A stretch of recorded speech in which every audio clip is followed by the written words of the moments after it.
Guys, कैसे हैं आप लोग? उम्मीद है आप लोग फिट होंगे, ज़बरदस्त होंगे, मज़े में होंगे, बढ़िया होंगे और बढ़िया तरीके से हमारे रिएक्शंस को एंजॉय कर रहे हैं। मेरा नाम है तलहा। गाइस तो गाइस, रमन सागर श्री कृष्ण एपिसोड नंबर 91 का पार्ट नंबर 4 लेकर आ चुके हैं। जो गाइस लास्ट पार्ट था वो बहुत ही शॉकिंग हो चुका था। क्यों? क्योंकि बलराम जी निकल चुके थे द्वारिका के लिए, लेकिन उससे पहले आप ये देखो मम्मा शुक्नी ने तैयारी कैसी की हुई ना कि उन्हें एक दफा दोबारा प्रसंग करने के लिए कितने उपहार। भाई जहाँ तक नजर जा रही है वहां तक उपहार ही उपहार हैं, और कहते कि द्वारिका को पता लगना चाहिए कि सुभद्रा के ससुराल से कुछ आया है। ओए होए, वो पूरी अपने मतलब के पासे फेंक कर बैठा हुआ है। और उसके बाद वो कहता है, उसके बाद जो उसकी दुर्योधन के साथ टॉक थी वो भी हमने सुनी। तलहा बेगे किस तरह लगा हुआ था कि तुम तो बस आनंद लो, अब कृष्णा की प्रिय बहन सुभद्रा का। और दूसरी तरफ जो कृष्णा जी थे उन्होंने रुक्मिणी जी ने पूछा कि तैयारियां आरंभ कर देनी चाहिए द्वारका की राजकुमारी का विवाह। उनका कहना जब तक दो भैया नहीं आएंगे और इस बात पर कोई निर्णय नहीं लेंगे तब तक तैयारी। उन्होंने कहा अंतिम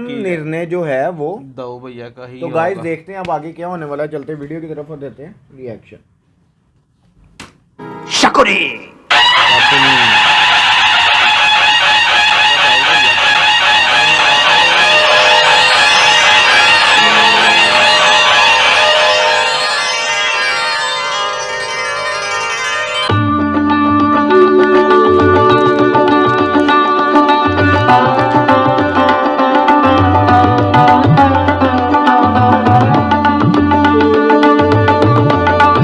कन्हैया, दाऊ भैया। अरे अरे अरे, कन्हैया कन्हैया कन्हैया। ये दोनों दो शरीर और एक प्राण हैं। हाँ। कन्हैया, दाऊ भैया।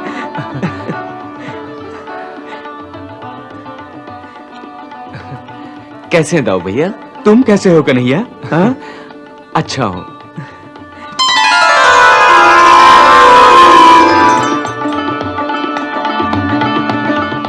ये सब क्या है दाऊ भैया? ये अरे कन्हैया, ये सुभद्रा की ससुराल की ओर से द्वारिका निवासियों के लिए भेंट है। सुनो, ये सब नगर में बांट दो और घोषणा कर दो कि सुभद्रा की ससुराल से मिठाई आई है। हाँ, सुभद्रा की ससुराल? ये क्या कह रहे हो दाऊ भैया? कन्हैया, मैंने सुभद्रा का विवाह निश्चित कर दिया है। विवाह निश्चित कर दिया है? किसके साथ? दुर्योधन के साथ। दुर्योधन के साथ? हाँ हाँ, दुर्योधन के साथ। बात पक्की हो गई है? हाँ कन्हैया, उन्होंने मुझसे कन्या की मांग की और मैंने स्वीकार करके तत्काल वचन दे दिया। भला इतना अच्छा रिश्ता मैं कैसे जाने देता? हाँ?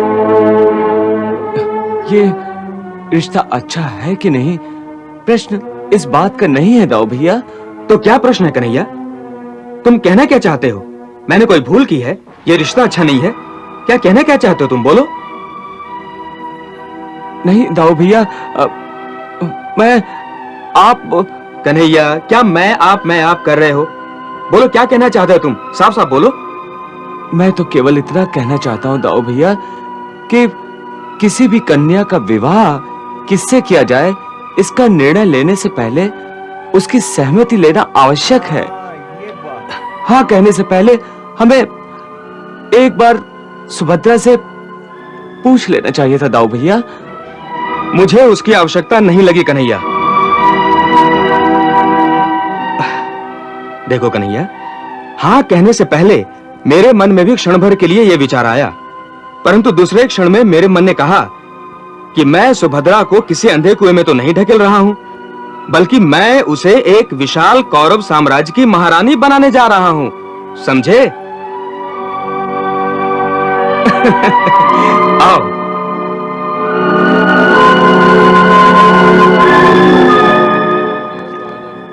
कन्हैया, भला ऐसे रिश्ते की बात सुनकर कौन लड़की हो सकती है जो इनकार करेगी? हाँ, पहले लज्जा और शर्म का बहाना बनाकर नानू अवश्य करेगी, परंतु जब हम उसे प्यार से समझाएंगे ना तो कहेगी कि जाओ भैया, मुझसे बात ना करो, आपको जो अच्छा लगे कर लो।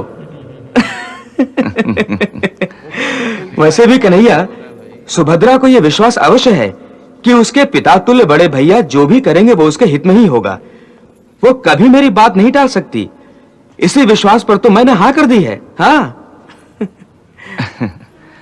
परंतु इसमें विश्वास की बात ही नहीं है दाऊ भैया, ना आपके विश्वास की और ना सुभद्रा के विश्वास की। तो फिर किसकी बात है कन्हैया? एक नारी के अधिकार की। विवाह एक जीवन भर का सौदा है दाऊ भैया, और जब ये प्रश्न आता है कि वो अपना जीवन किसको सौंपे, वो किसे अपना जीवन साथी बनाए, तो शास्त्र केवल नारी को ही अधिकार देता है कि वो अपने जीवन के बारे में स्वयं ही निर्णय करे।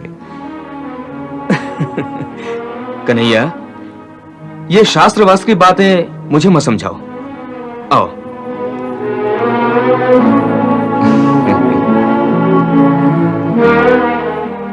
कन्हैया, मुझे एक बात का उत्तर दो। कहिए। क्या मैं सुभद्रा का शत्रु हूं?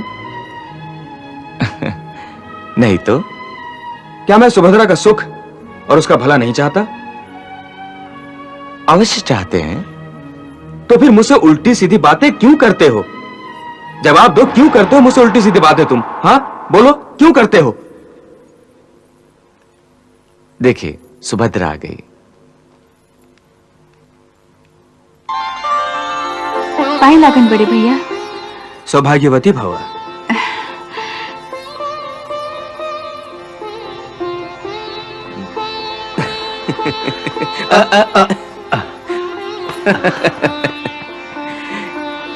यशस्वी भव। कैसे हो पार्थ? आपकी कृपा है बड़े भैया।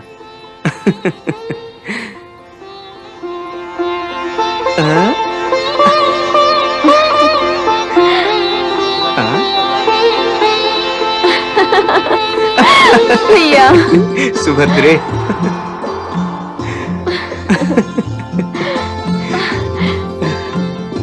कितने दिन लगा दिए भैया, आपको अपनी छोटी बहन की याद नहीं आई? अरे बहुत याद आई तुम्हारी, बार बार याद आती रही। अगर आपको सचमुच मेरी याद आती तो आप तत्काल चले आते। आप इतने दिन वहाँ नहीं रहते। सुभद्रे, मेरे इतने दिनों तक वहाँ रहने का एक बड़ा कारण ये था कि मैं तुम्हारा ही काम कर रहा था। मेरा काम? हाँ। मेरा कौन सा काम कर रहे थे आप? सुनोगी तो खुशी से नाचने लगोगी। अच्छा, सुनूं तो सही कि आप ऐसा कौन सा काम कर रहे थे? मैं तुम्हारे विवाह का प्रबंध कर रहा था।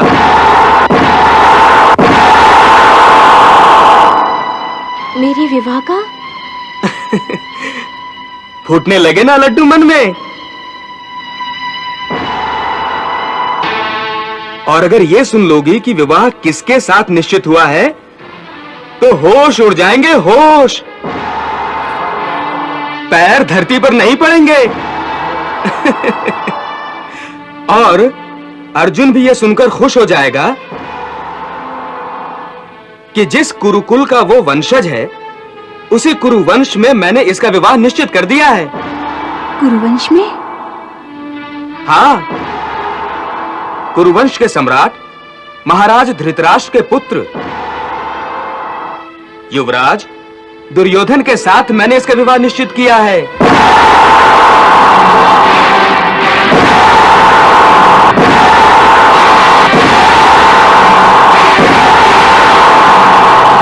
अब हमारी छुटकी हस्तिनापुर के विशाल साम्राज्य की महारानी बनेगी।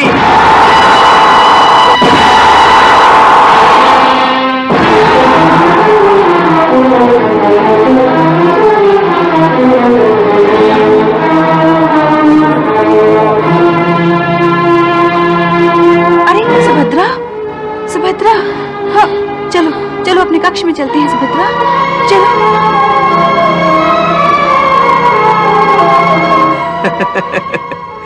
कन्हैया, मैंने कहा नहीं था इसके होश उड़ जाएंगे? देखो बिल्कुल वैसा ही हुआ है।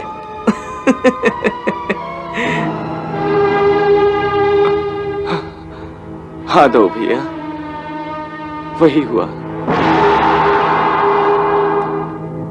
अर्जुन, भाई तुम्हें भी बधाई हो।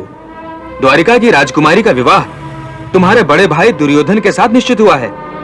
महाराज युधिष्ठिर को तत्काल इस शुभ समाचार की सूचना भेजो। जी, जो क्या।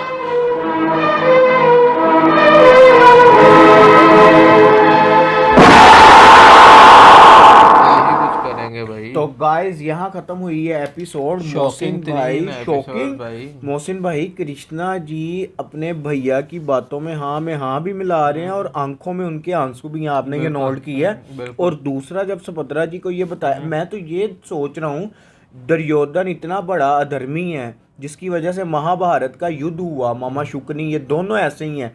लेकिन जब बलराम जी उनकी तारीफ करते हैं, जैसे फॉर एग्जांपल चलें वो दुर्योधन तो उनका शिष्य है, ठीक है, लेकिन वो कहते हैं कि तुम बहुत ही भाग्यशाली हो। दुर्योधन मतलब कि धृतराष्ट्र पुत्र दुर्योधन हस्तिनापुर के युवराज, यार इतना भी क्या हो गया। आप ज्यादा दूर ना जाएं। जब अभी दोनों मामा और भांजा बैठे थे दूध खेल रहे, तभी आपने उनका अल्फाज सुने नहीं क्या वो बार बार मेरे ध्यान में आया था, जो उसका दिल कर रहा उसका मुंह ही नोएडा ने, जो उसने बलराम जी को बोला बुद्धि का शत्रु। बुद्धि का वो शत्रु हमारे अल्फाजों से इतना प्रसन्न हो गया कि उसे कुछ नजर ही नहीं आ रहा। सही बात है, उधर से इतना गुस्सा आ रहा है। आप देखें कि उसका कहना क्या था कि पहली दफा मेरे पास है, बिल्कुल सही पढ़े हैं, सही जगह पढ़े हैं। और जब उन्होंने कहा, दुर्योधन ने कहा, उसने कहा कि अगर कृष्णा ना माना तो उन्होंने कहा ये हो ही नहीं सकता, अगर ऐसा हुआ तो द्वारिका में भूकंप आ जाएगा, भूकंप। और उसके बाद सुभद्रा जी को बताया, वो बेहोश होगी। अब बलराम जी समझ रहे हैं कि वो खुशी से सुनकर शॉक्ड हो गया। वो बलराम जी समझ रहे कि वो प्रसन्न हो गया। हाँ ये बात। और अर्जुन से तो बोला ही नहीं गया। हालांकि अब कृष्णा जी ने क्या कहा, उन्होंने कहा आप सारी बातें छोड़े दो भैया,